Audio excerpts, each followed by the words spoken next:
getting the DUI definitely put a damper in my plans. So I end up leaving. I go to my dad's, and I need to look for a job.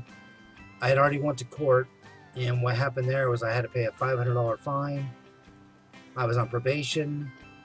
I had a piece of paper now instead of a driver's license saying I can go back and forth to work and back and forth to the store, like church, hospital, stuff like that, but not just driving around.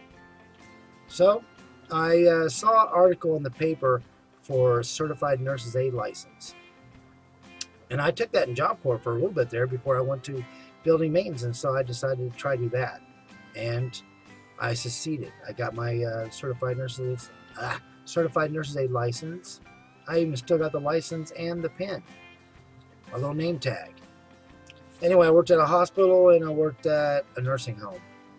So everything was going pretty good, except for my dad wanted me to move out. He kept saying it like every week, at least once a week.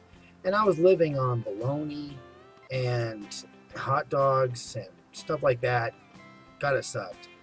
But I got my fine. I sent most of the money because I was so scared, to my fine. And so I got it down to $50. Down to $50. So one day I'm going to work and I get pulled over. And I'm going like, oh, great, now what? And I was going to work. And I showed them my piece of paper, and he said, thank you. And he took it from me and never gave it back. He said, you're driving on a spent license. And I'm going like, what? How's that possible? And he didn't have no answers to that. Well, what I thought happened, and I told that story for many years, is that my insurance company didn't send a paper to the Bureau of Vehicle Statistics or something like that. And that was the reason why, because that's what I thought happened. But it wasn't until 2 years ago that I actually was going through paperwork looking for something else that I found out the real reason. It was because my insurance company had dropped me because I moved from this town to another town. And I didn't know that. And you're supposed to keep insurance on you.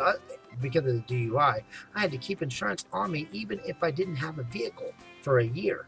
Even if I didn't have a car or anything, I had to have insurance. So I didn't know that my insurance had been dropped. And so anyway, I got arrested again. And they let me sign myself out. I didn't even go to jail or nothing. I just went through all the, fingerprints and pictures and all this stuff. And I promised that I would come back to court. Okay? So I found out what I could get, which is another fine, even higher than that one, and have my driver's license taken away, period, which is chances are what was going to happen. And my job was a mile away from where I was living. And it was getting ready to turn winter. It was already cold. So I was screwed.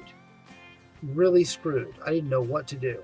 And I sat there, and my paycheck luckily was right, like in the next day or the next day, just like a couple days away. And so what I did was I decided to leave.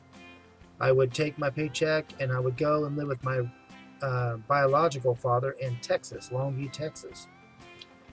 And that's what I decided to do. Well, I didn't want my dad upset with me, so I packed my stuff and put it in the van early. And then when I went to leave, that was at night after he went to bed. And I was going to leave his key there, which I did. He had a big giant amp because he played in a band.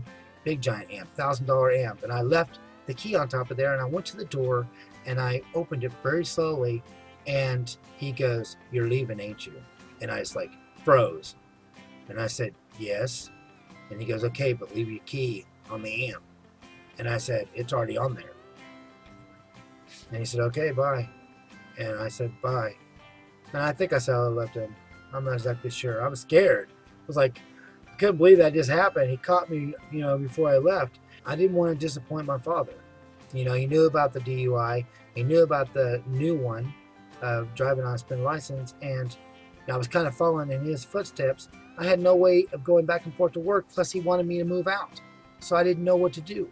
So I called my dad ahead of time, asked him if I can come down there, and my biological father, and he said yes.